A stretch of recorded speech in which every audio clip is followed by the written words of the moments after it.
With warm weather upon us, hydration is terribly important. So whether you're just looking for some refreshing beverages or you're someone who is undergoing treatment and perhaps even some taste changes and are looking for ways to stay well hydrated, I've got you covered in this video.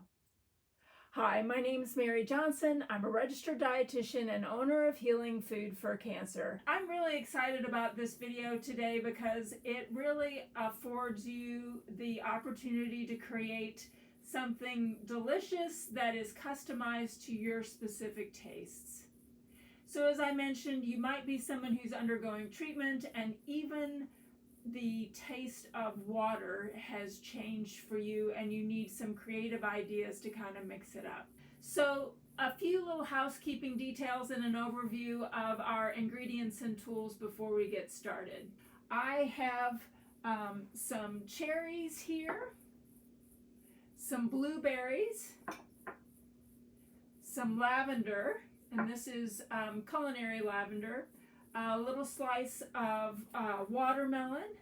I also have some citrus here, both lemons and limes, as well as some herbs. I've gathered some rosemary, some mint, some basil, and a little bit of dill. I also have a cucumber here. And then I have a variety of different vessels here, if you will, that contain water and ice water. And I also have just some plain sparkling water because we're going to make a drink with that as well. As for the tools that I recommend that you assemble, you'll want to have a cutting board and a paring knife. I have a cherry pitter and a little handheld juicer, along with a potato peeler and a zester / twist maker for citrus. I have a tea ball, which we'll use for things like the lavender, which are tiny, that you don't want floating around in your drink. You want to be able to stick it in the beverage and then pull it out to actually drink the beverage. I have a mortar and pestle, which we'll use for crushing some of the herbs. And then I also have a veggie and fruit wash that I really like, that I use to prepare the produce that I'm going to infuse. So a few food safety tips.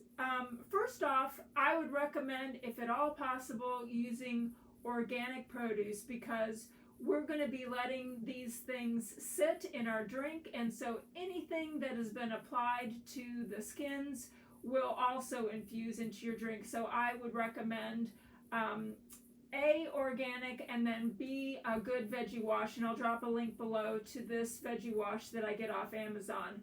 It is made with the oils from citrus, so it is something that I feel is very safe and effective for cleaning off your produce. It's important to make sure, since there's bacteria on pretty much everything, that you're being mindful of food safety when you make infused beverages. So no matter what you're using, you don't want to leave anything out for longer than 2 hours at room temperature. And what I would recommend is, for some of the ingredients that take a little longer to infuse, go ahead and refrigerate them. If you are going to be serving your infused beverage, say at a party, I would recommend having some ice to help to keep the liquid and the ingredients cold, so that you are not harboring any bacteria in what you're serving. In terms of how long things will keep, you can expect that if you remove all of the ingredients that we're going to be adding, and it's just your water, that will keep up to 3 days. If you leave the ingredients in, it'll keep for about 24 hours. I will mention that softer fruits, such as strawberries, which we're not going to be using today, but are something that is great to infuse, but something like watermelon, after just a couple of hours, it's going to get kind of soft and mushy and not very appetizing, so I would recommend removing it. Also, if you're using citrus, after about 4 hours, you're going to find that it goes from pleasant, refreshing flavor to bitter, and so you'll want to fish out the lemon or the lime, or if you use orange, pull it out, and then again, if you're serving this at a party, you can drop some fresh in right before the party starts and know that you're going to keep that nice refreshing flavor. As we prepare the foods that we're going to be using, I think it's important to note that depending upon the ingredient, you may want to either slice it more thinly so that it infuses into the water. You may want to crush it, which is where the mortar and pestle comes in, or it may be that just putting a slice of the item in will infuse the water. So, for example, if you were using apple, you'd want to slice it pretty thin because the texture of the food is hard enough that if you were to put a big chunk in, it wouldn't infuse the same way as, say, a slice of cucumber, which is maybe a little softer in the middle and will infuse and impart the flavor. Same thing with herbs.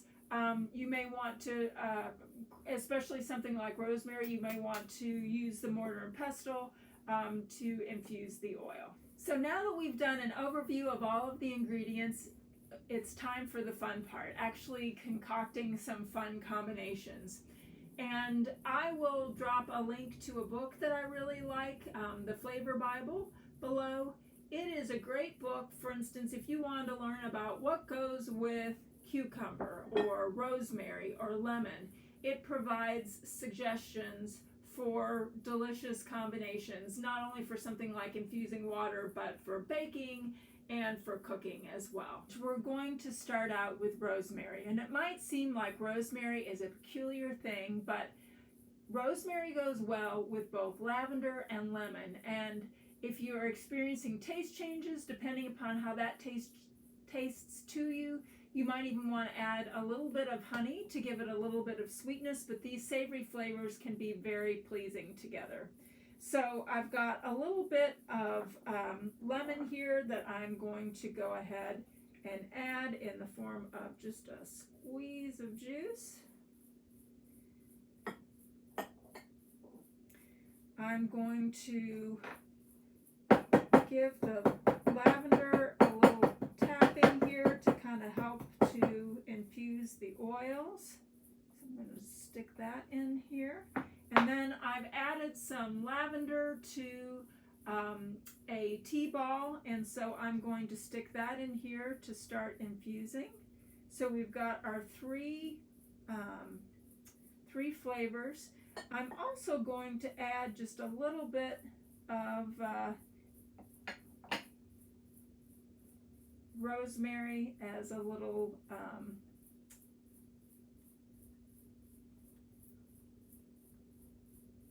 there we go, just to finish it off. For our second drink, we're going to use cherries. And cherries go well with melon, with sage, as well as lemon and lime. Oh, also some orange. So if you're wanting to infuse the cherry, I would recommend using a little pitter. So what the pitter does, you put the cherry in the pitter, and then whoops, it removes the pit for you. But what it also does, it's really nice, is it makes a little hole in the fruit. So if you are infusing water and you put a couple of cherries in that have been pitted, put 3 in just for good measure. I'm going to add a little sage, and again I'm going to take my mortar and pestle and just tap it a little bit, and then I'm going to add a little lime.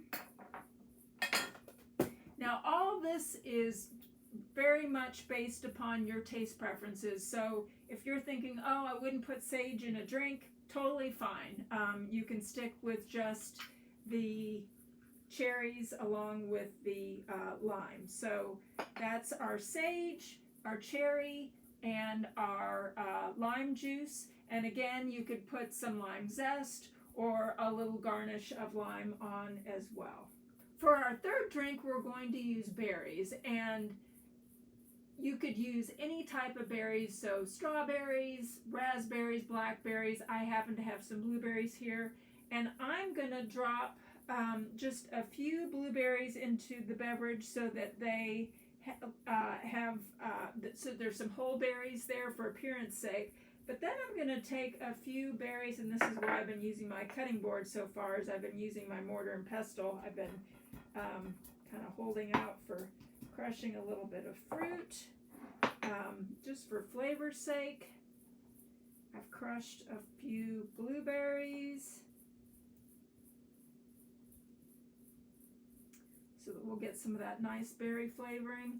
I know a very busy high school principal who starts his day with an insulated cup of frozen blueberries along with ice water, and he says that as the day goes along, he has the nice flavor, and then when the berries start to thaw, he enjoys them as a treat, which I think is a great way to do infused water. So I've got my berries, my lime juice, and then I could add a little bit of honey if I was inclined to. I can also, let's get our zester tool here and do a little twist. That wasn't very much, but let's see, here we go.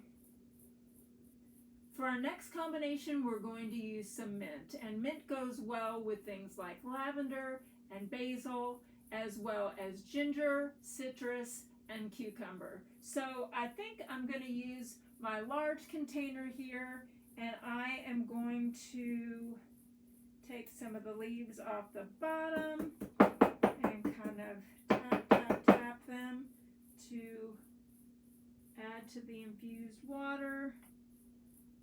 I'm going to leave this out to go on top. Let's see, what else should I do here? Let's add some ginger. And I'm going to peel it. This would be another time when you might want to use a tea ball. So you could mince the ginger, especially if you wanted to infuse the flavor quickly. But what I think I'm going to do is just put some pieces that I have peeled, so some very thin pieces in. It smells wonderful already. So one of the things I like about the Flavor Bible is you can decide if you're using several different flavors. If, say, more than 2, you can decide based on the guidance from the Flavor Bible if all 3 flavors go together. So I'm going to add some ginger, and then I think some blueberries would be really pretty in here. So after I've added some ginger, I'm going to get the rest of my blueberries. And again, kind of tap them to get the juice flowing. And add them.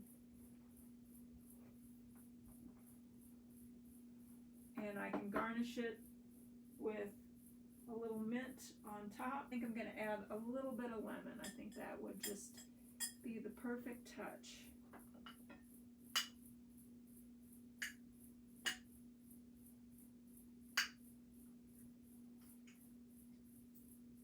Because I know all those flavors are good with lemon. Okay. For our next beverage, I'm going to do something a little bit fancier. I'm going to actually use some sparkling water, and I thought it would be fun with the sparkling water, with the bubbles, to add some melon. And again, remember, this melon is going to be much softer than some of the other things that you might infuse the water with. So I would not recommend leaving it in for a long period of time, but Got my little chunks of melon here.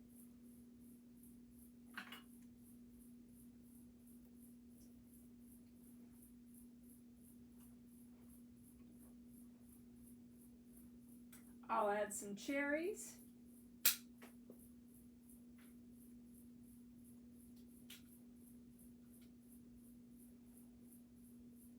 And you certainly, if you decided you wanted to, you could squeeze the cherries. I'm opting not to because I think there will be a lot of nice flavor just from having that little hole that I've put through them. So now comes the fun part. We'll do a quick taste test and I'll let you know which of the combinations I think worked out the best. So let's see, we started with our lemon and lavender and rosemary. I'm going to pull the lavender tea ball out. Super easy, no lavender floating around in the drink, so that's definitely the way to go.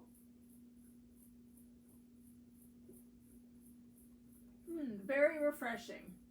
And the rosemary isn't overpowering. I wasn't sure how that would go. Now, if you left it a little bit longer, obviously you'd get a little bit more of the rosemary flavor, but it's got a very pleasant flavor. So I think that one is very refreshing.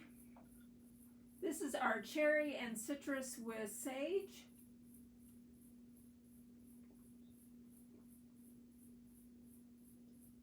Really nice. I wasn't sure how I'd feel about the sage, but I think with the sweetness and the tartness from the cherry and the citrus makes for a really nice combination. Let's try our fancy drink here with the melon. Now I just made this one, so it may have benefited a little bit more from a little bit more time, but I'm going to go ahead and give it a taste. Oh, that's really nice. The watermelon infused immediately, and so what I'm getting is a really light, refreshing, carbonated watermelon flavor. So that one is really nice, and that one's really pretty too. This next one is our lime zest with our blueberry, and as you recall, I crushed some of the blueberry.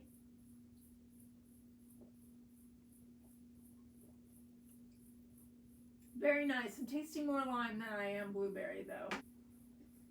And I'm going to pour a little bit of our mint, lemon, and blueberry in to give that a try. I